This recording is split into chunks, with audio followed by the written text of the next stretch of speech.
by the way, side story. I forgot to add this little tidbit on, but the night I met my second husband, my first husband had gotten out of jail and was staying in a different town and wanted to see the boys because he had not met his second son up until that point. And I did. I cracked. I went there. I hadn't gotten the boys out of the car before he had tackled me to the ground in front of his mom's house, ripped both earrings out of my ears, proceeded to try to block me from leaving with my car. So I called the police, took the boys to my parents, and proceeded to clean myself up from the blood and get ready for a date with my next husband. We ended up hitting off that night, but he was a godsend at that point in my time, that point in my life.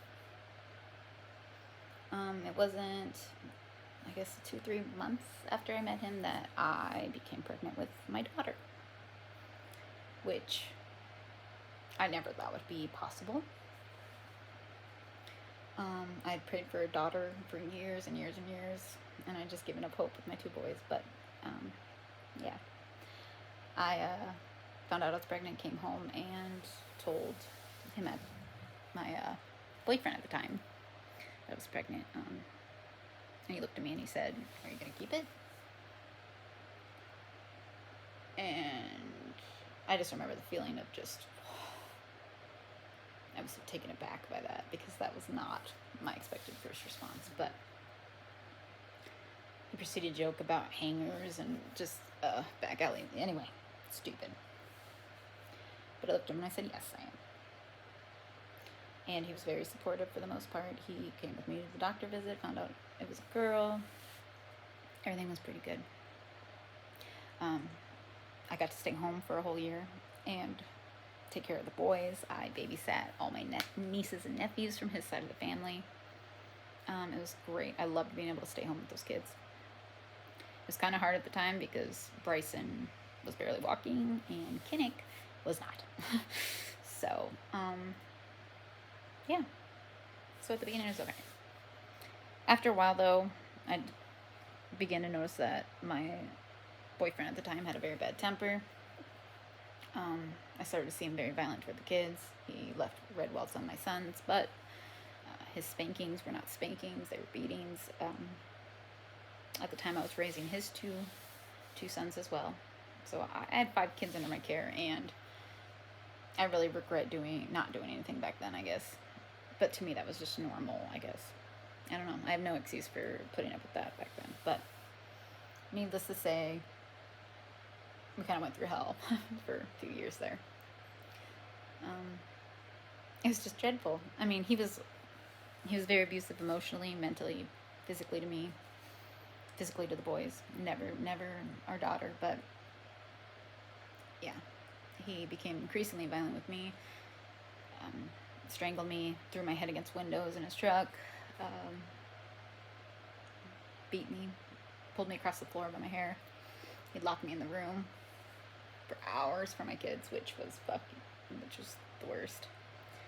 It's a horrible feeling to be locked in a room at the hands and mercy of someone way bigger than you, and to hear your little I don't know, saviors outside the door just trying to knock it down and get to you, and you being unable to do anything. It's a very powerless feeling. So I went through all that, and I won't go on and on about that marriage because I got stories for days, but needless to say, we finally escaped. And I'm talking, I had plans for years, if he got mad, we were going to sneak the boys in the garage or put them in the back seat here so he wouldn't find them, and this, that, and the other thing. Finally left.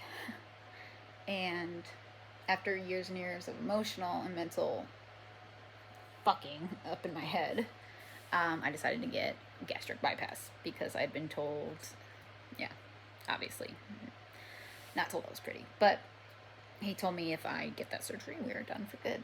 So, needless to say, I got that surgery in 2023, in December, and never looked back. After the surgery, I met Chaz.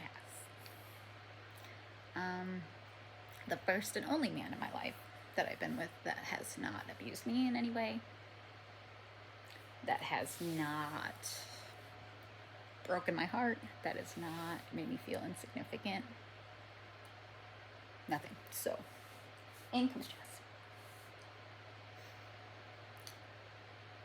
It was great. It was so nice. So nice to have somebody trying to make me smile, you know? I don't know. And he was very genuine. I loved it. Funny, made me laugh the whole time. Our first time we met, we sat in the parking lot at my parents' house. Like 8 hours, I'm talking. Just talked and laughed, and yeah. It was so nice. And I really needed it at that point in time. I needed a reminder that my life wasn't over and that maybe it's just beginning. So it was very hopeful. Kids loved him. They fell in love with him. We got a house together. He started coaching flag football for my boys. Never missed a concert, nothing. We were so happy there for a while. I was working a weekend job. Went there every weekend. My parents would watch the kids in Hampton, where they live, and it was a nice setup. No babysitter, no daycare, nothing. And I could just work on the weekends, and I had all week with my kids. So from morning to night, it was me and them. Yeah, it was awesome. When did it stop being awesome?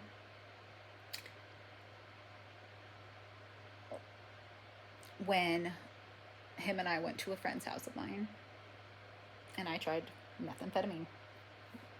Mind you, let's go back. I had never tried a drug in my life except for marijuana. Up until this point, until 30 years. 30 years. I didn't even know what meth looked like at this time, okay? So we tried it. Not a big deal. Went home. Unfortunately, it didn't stay there. And on occasion, it would pop up as an issue in our relationship. At that time, he was on probation and was taking monthly drug tests for his probation officer. It had been a few months, and he failed them.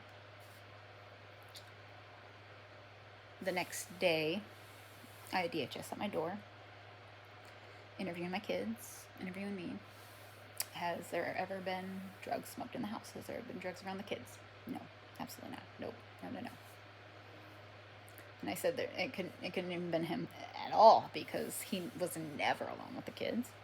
And at this point, I had only tried it a couple times. We had a very nice worker. Her name was Emily, who came into my home, treated me like a human, looked me in the eye. I was very open, honest, forthright, welcoming. And we got along really, really well for about 4 or 5 months. No issues. So then Chaz failed another drug test. And I was instructed to kick him out. I did not kick him out. I could not send him on the streets to live, and he had nowhere else to go. No family, no friends in the area, nothing. So I kind of snuck him in. I did. I said he could sleep upstairs. Like, when they were coming over, he's got to go. So, yeah, no, that was not good. Not the right thing to do. But also, in my shoes, would you be able to kick out the man you loved for messing up like that? After your kids see him as a parent figure, it was hard. So, yeah, I made that decision, which was not good. And at that time, they were changing DHS workers. Out comes Emily, in comes Mary.